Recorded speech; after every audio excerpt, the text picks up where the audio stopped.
हमारी रीतिकाल से संबंधित प्रश्नोत्तरी चल रही है, जिसका पार्ट 4 मैं आपको कराने जा रही हूँ।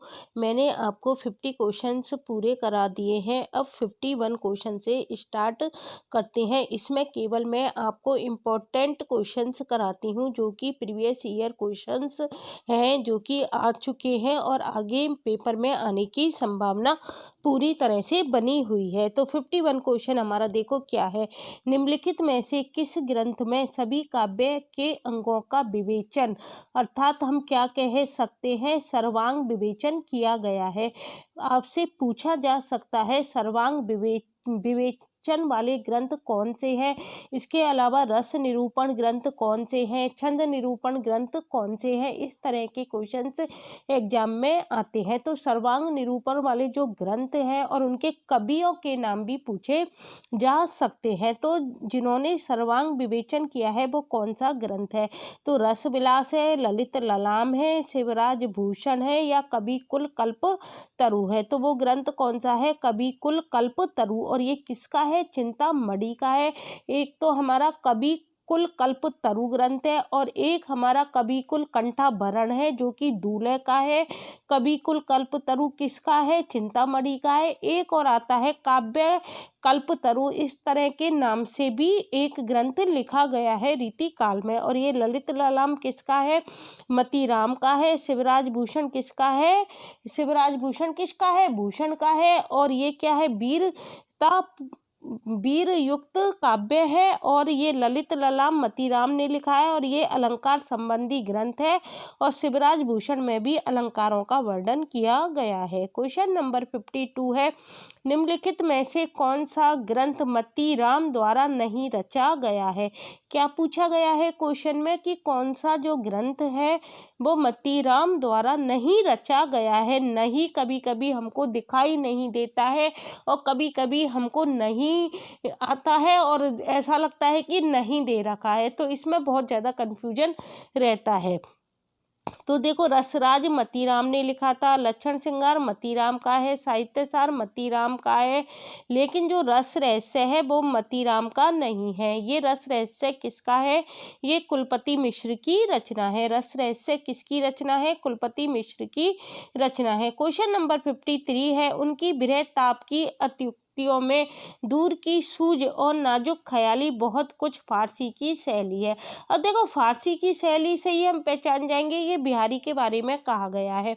शुक्ल जी का यह कथन किस कवि के बारे में है, जायसी के बारे में है, बिहारी के बारे में है, सूरदास के बारे में है या घनानंद के बारे में है। तो शुक्ल जी यह कथन किसके बारे में कहते हैं, बिहारी के बारे में कहते हैं। क्या कहते हैं, उनकी विरह ताप की अत्युक्तियों में दूर की सूझ और नाजुक ख्याली क्या है, बहुत कुछ फारसी की शैली है।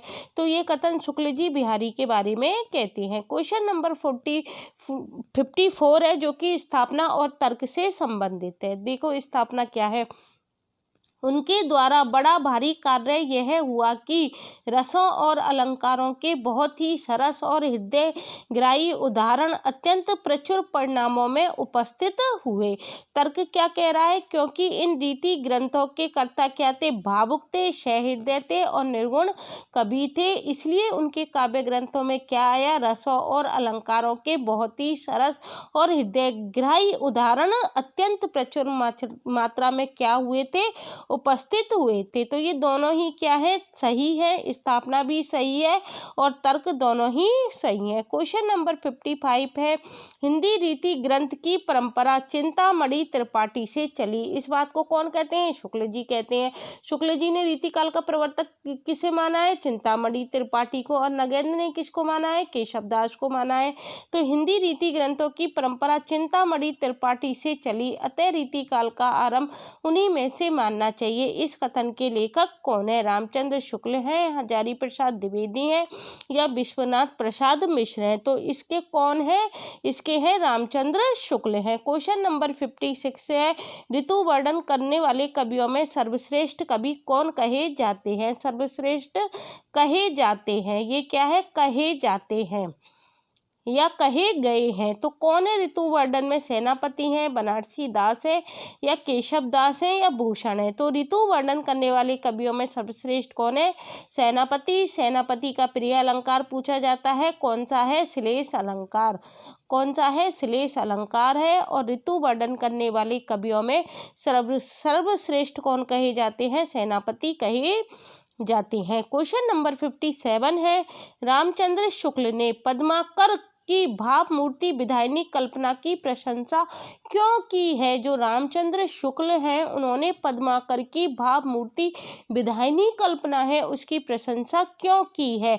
भाषा की ललित पदावली के कारण की है, लाक्षणिक शब्दों की छटा के कारण की है, सुंदर कोमल भाव तरंग के कारण की है। तो आंसर क्या हो जाएगा? इन तीनों गुणों से युक्त शैली के कारण रामचंद्र शुक्ल पद्माकर की भाव मूर्ति विधायिनी कल्पना की क्या करते हैं?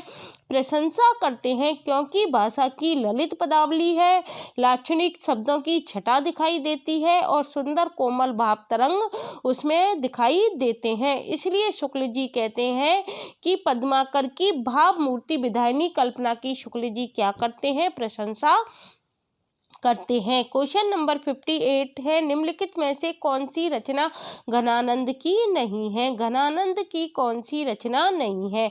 तो देखो, इश्कलता घनानंद की है, सुजान हित घनानंद की है, वियोग बेली घनानंद की है, लेकिन रस विलास घनानंद की रचना नहीं है। ये किसकी रचना है? देव की रचना है। घनानंद की आपको सारी रचनाएं याद करके जानी है। घनानंद इम्पोर्टेंट कवि हैं। ये किस में आते हैं? रीति मुक्त कवियों में आते हैं। पूछा जा सकता है रीति मुक्त कवियों में कौन कौन आते हैं? घनानंद, आलम, ठाकुर, भोदा और द्विज देव आते हैं। और देखो, घनानंद की रचनाएं कैसे करेंगे? इनको सुजान से प्रेम था, इश्क की लता थी इनके लिए। सुजान क्या थी इनके लिए? इश्क की लता थी, इसलिए सुजान का हित करते रहते थे। सुजान हित करते रहते थे। सुजान इनके लिए क्या थी? इश्क की लता थी। और उसके वियोग में ये वियोग बेली इनके हृदय में उत्पन्न हो गई। वियोग रूपी बेली मतलब बेल चढ़ती है ना, इस तरह से इनके हृदय में क्या हुआ?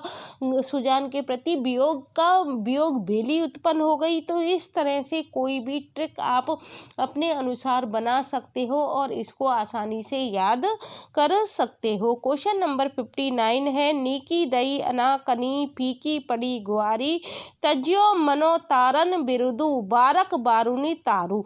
ये बिहारी का है, अलग ही दिखाई दे रहा है। तो इसमें बिहारी के इस दोहे में व्यक्त भाव क्या है? देखो, नीति दई अनाकनी फीकी पड़ी गुहारी तज्यो मनु तारन बिरुदु बारक बारूनु तारी। उन्होंने किसका उद्धार किया था? उन्होंने जो ना गज है ना, उसको कौन ले जा रहा था? मगरमच्छ ले जा रहा था, उसके पैरों से छुड़वाया था और उसका क्या किया था? उन्होंने उद्धार किया था। तो उसकी ओर ये संकेत है। तो इसमें कौन सा भाव दिखाई देता है? श्रृंगार का, नीति का या भक्ति का? तो इसमें हमको कौन सा भाव दिखाई देता है? इसमें हमको भक्ति का भाव दिखाई देता है। क्वेश्चन नंबर 60 है, पंडित रामचंद्र शुक्ल ने रीति काल का प्रवर्तक किसको माना है? मैंने आपको ऊपर बताया था कि शुक्ल जी किसको मानते हैं? चिंतामणि त्रिपाठी को मानते हैं। वो मानते हैं कि जो रीति ग्रंथों की परंपरा थी वो चिंतामणि त्रिपाठी से चली थी। उन्होंने अपने इतिहास में ये बात लिखी हुई है। लेकिन नगेंद्र किसको मानते हैं? वो केशव दास को मानते हैं। और कालक्रम की दृष्टि से कौन माने जाते हैं? कृपाराम माने जाते हैं, जो कि 1541 ईस्वी में है। तो शुक्ल जी ने किसको माना है? चिंतामणि को माना है। नगेंद्र ने किसको माना है? केशव दास को माना है। और कालक्रम की दृष्टि से कौन माने जाते हैं? कृपाराम माने जाते हैं। क्वेश्चन नंबर 61 है, बोधा का असली नाम क्या था? बोधा किस में आते हैं?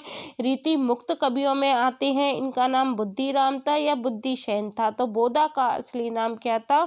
बुद्धिसेन था। क्वेश्चन नंबर 62 है, बिहारी की भाषा चलती होने पर भी साहित्यिक है, यह कथन किसका है? तो कथन सबसे ज्यादा आपने नोट किया होगा, किसके सबसे ज्यादा कथन पूछे जा रहे हैं? सबसे ज्यादा कथन पूछे जाते हैं शुक्ल जी के। तो बिहारी की भाषा चलती होने पर भी साहित्यिक है, यह कथन किसका है? यह रामचंद्र शुक्ल का है, हजारी प्रसाद द्विवेदी का नहीं है, नगेंद्र का नहीं है।